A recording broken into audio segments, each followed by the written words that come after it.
There's a pretty one, Ulysses.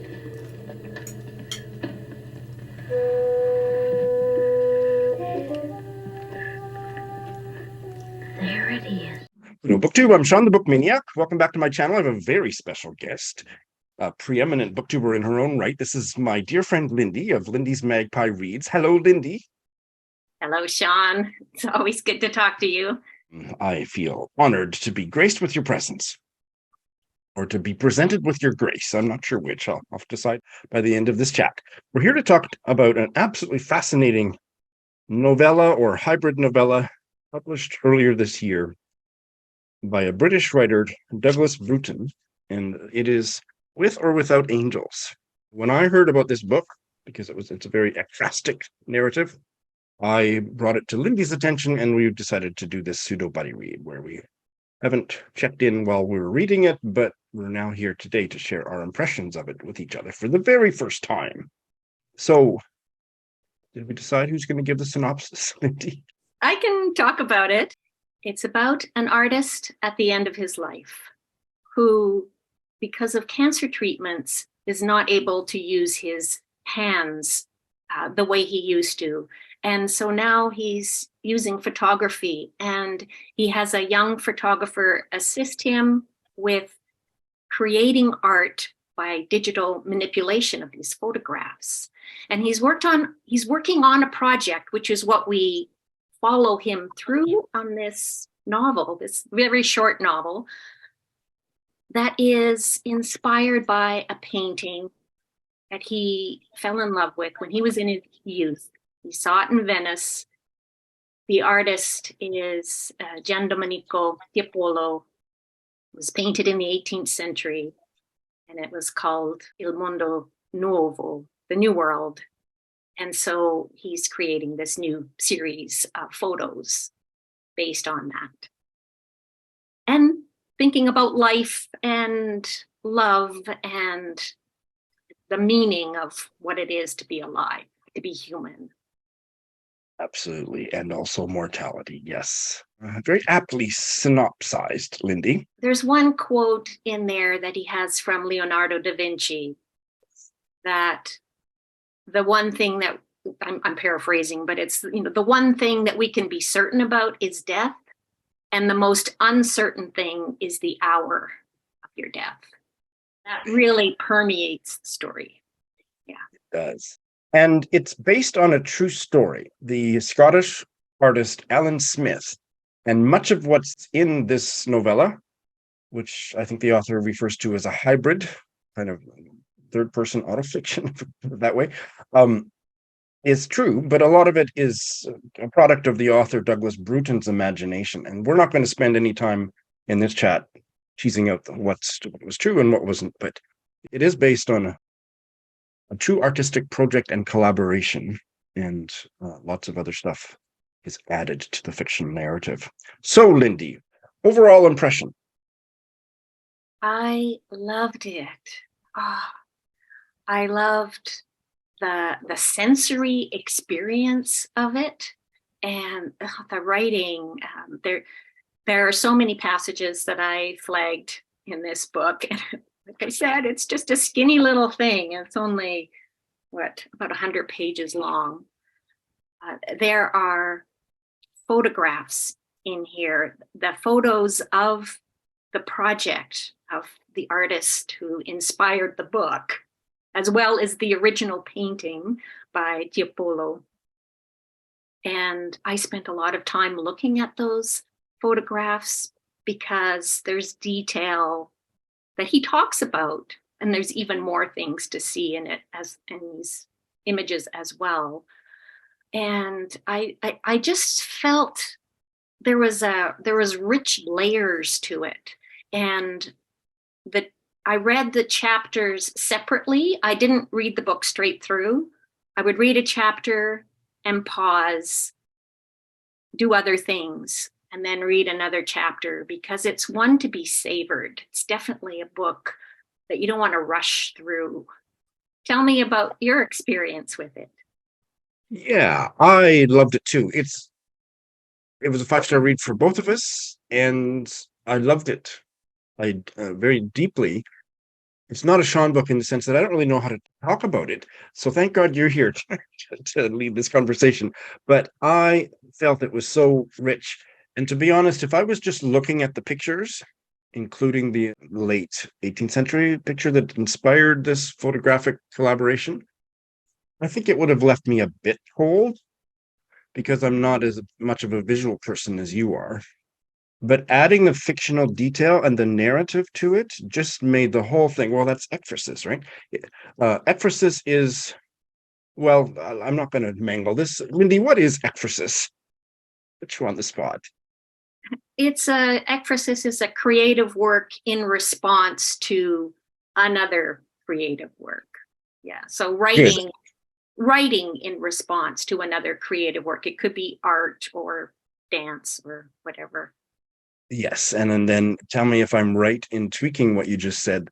It's always a response to a work of art in a different medium. Like it's Probably. not a. Actually, I don't know. Because otherwise it would be literary criticism, right? Right. Right. So I think it's like it could be music about a work of art, could be a painting about a piece of music, but typically it's writing about art. I've been interested in ekphrasis in fiction since I first encountered it consciously in a novel by Elizabeth Barrett last year, and Lindy is a great companion on this fantastic journey. But there was something about the narrative that was attached to it that just made it so deep in a way that I don't usually go so deep with art because I am not as visual of a person as many. One of the other things that I really loved about this was it was very gauzy and vague and slippery. So it's fiction about a true experience, and then it's written in such a way that the consciousness of this artist, partially, it seems, because of his declining mental faculties, perhaps old age, dementia, I don't know, but you're never really sure, did this really happen in the world of this story, or did he imagine it? And he keeps destabilizing the stories he's telling and the memories he's sharing along with that. And that added gauzy textures to my reading of the book. Yeah, it made it seem real. The gauziness made it seem real to me because you really get that sense of what happens to memories as you age. And there's even a section where he talks about, your body getting old that I could identify with. What it was to feel old, he thought, to feel the effort in each breath, the pull and swallow of air, the shortness, the stifling of a cough. There was a stiffness in his back and his legs, and a feeling of everything needing oiled. He straightened and stood tall, not as tall as he'd once stood, nor so straight. He leaned a little heavily on the stick and a little on his small wife. And his wife is throughout the story as well, and his attachment of their long years together is really lovely. So yes, it is so tender. Yeah. Very tender. So let me take a stab at describing the Tiepolo painting. So it is in Venice, and here it is on the screen. I think I've already shown it to you by now, but here it is again. And the first thing to say about it and to notice about it that's so striking is that all these people, we're seeing them, their backs are to the artist, with a few exceptions where you see people in side profile, people from various walks of life, various classes, and they seem riveted to something going on out there that we can't see. And there's speculation about, and art historical speculation about what it is they're looking at, but the title is The New World. So you can make any number of metaphors about the connection between they're looking so intently at something we can't see, and it is the new world, and how it spoke to the artist Alan Smith in 2016 in the Brexit era is interesting to think about. when a work of art is created, it's of that time. So Of yeah, that time and speak across time, which is such a, I think that's a pretty generic preoccupation of artists, but certainly in this case, this artist, as he is represented in this novel, was preoccupied with that kind of resonance and dialogue.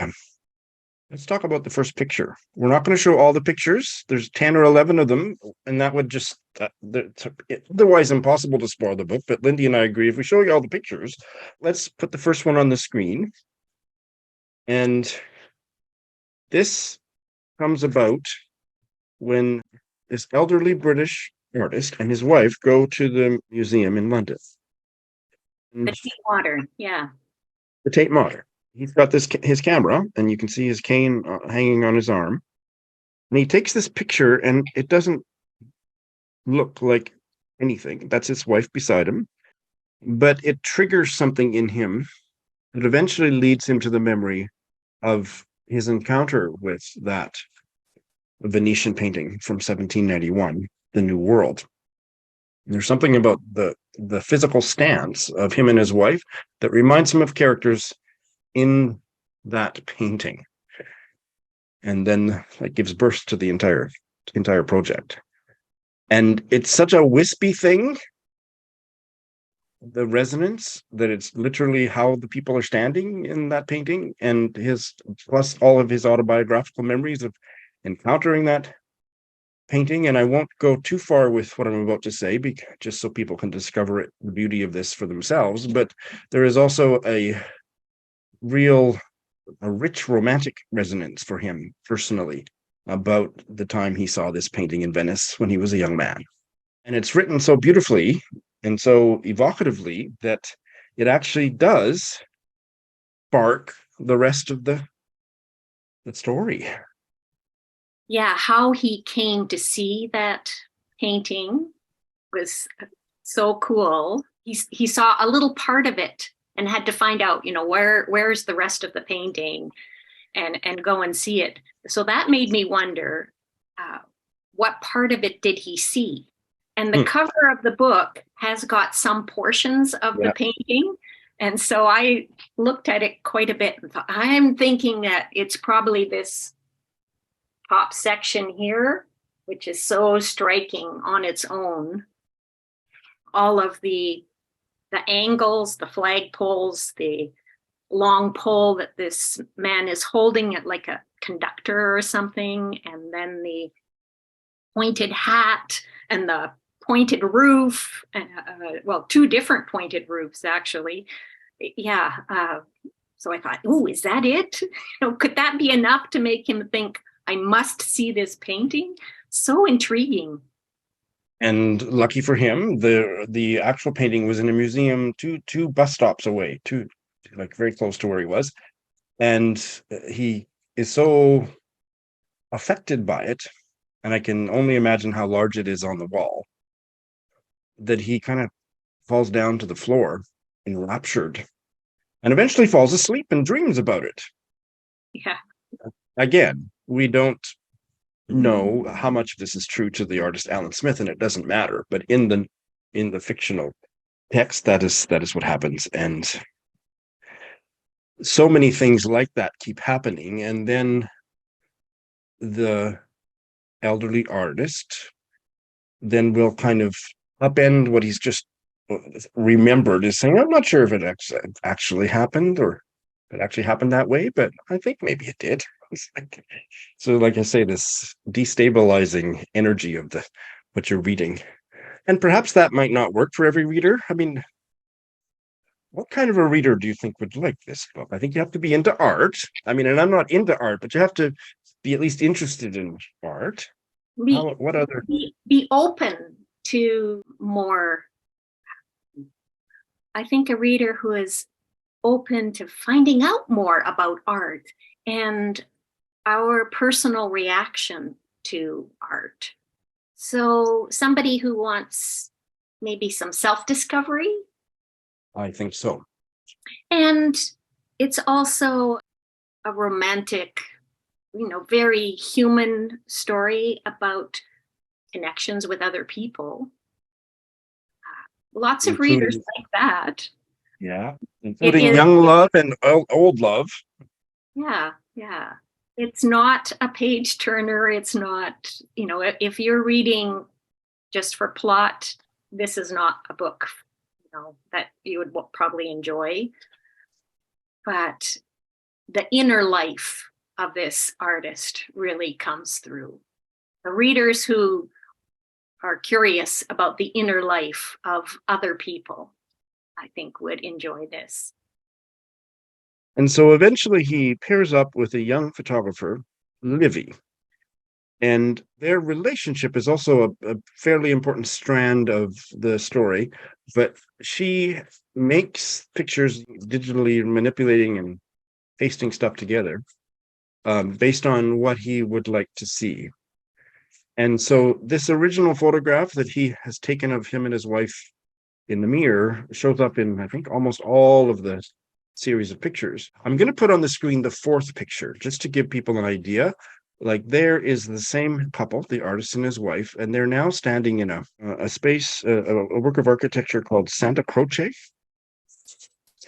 And there is a floating sheet, a dog, and Punchinello. A Punchinello, I think. Punchinello, okay, thank you. Who is the literary artistic ancestor of Punch and Judy. And that just gives you a sense of the flavor of what emerges visually and artistically out of that original snapshot that he took of him and his wife.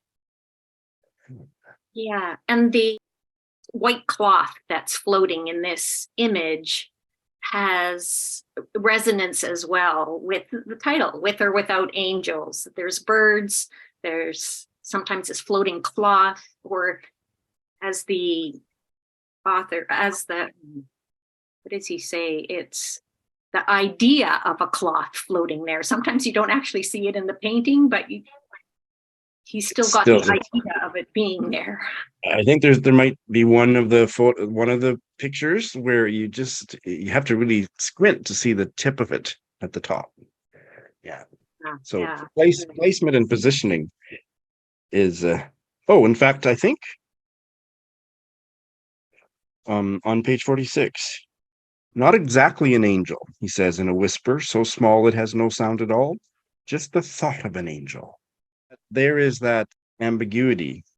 In a whisper so small it has no sound at all. So it wasn't actually uttered audibly, but we're reading it. I was wondering if what he had to say about fathers and sons had particular resonance for you, since you're a son.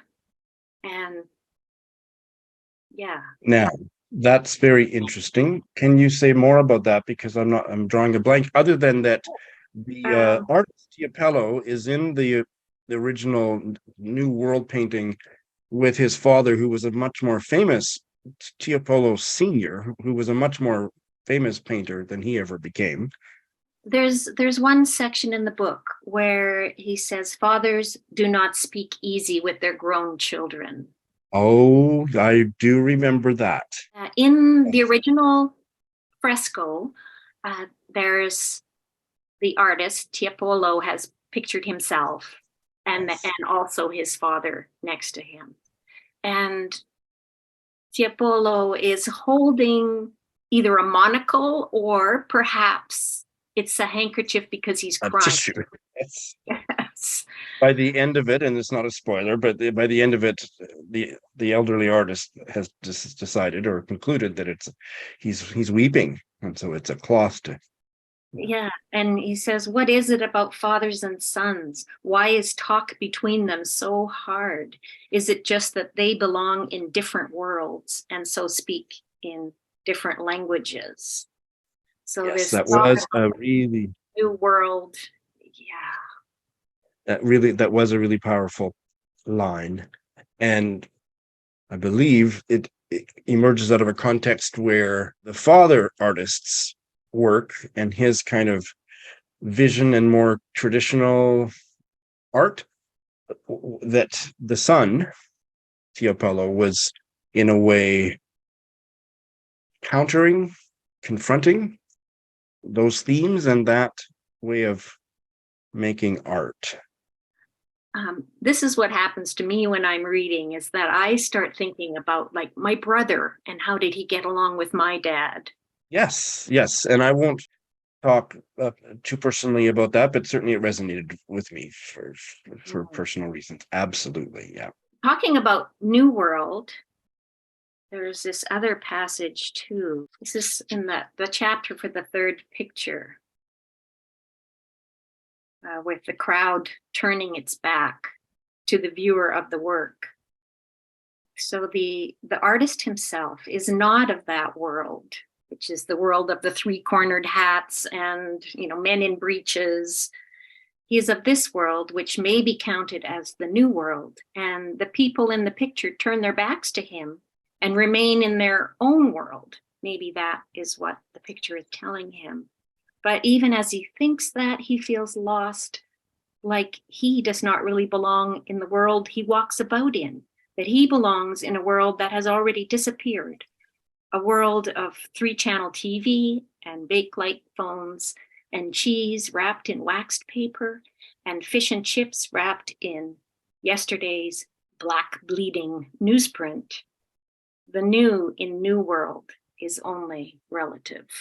So, because I'm in my 60s, I'm thinking too about, what's new. Absolutely.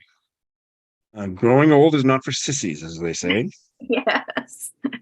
This is one of many passages that stood out for me. It begins with questions that, interviewers and so on have asked him over the years. Where do you get your ideas from? How would you define the work? What does it all mean? It's not that he fears the questions.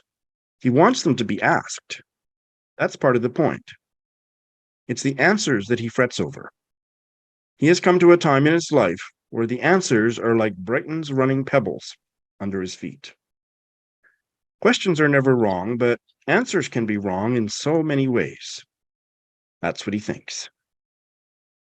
He read something somewhere and he liked it, wrote it down with a sharp new quill, and writes it again and again in idle moments, on the backs of old train tickets, or folded into napkins, or on the long blank edge of 5-pound notes. He once wrote it on the door of a public toilet, and he does not know why he did that. It is in French, maybe something by Maurice Blanchot, or a translation from the Latin sayings of Publilius Cyrus. He forgets the context now. Toute question ne mérite pas de réponse. He trots it out whenever someone asks him a question he does not care to answer. Not every question deserves an answer. I love that. I love that too, and it's just right on the nose about that ambiguity and the absence of interpretation that is key to experiencing this book and this art.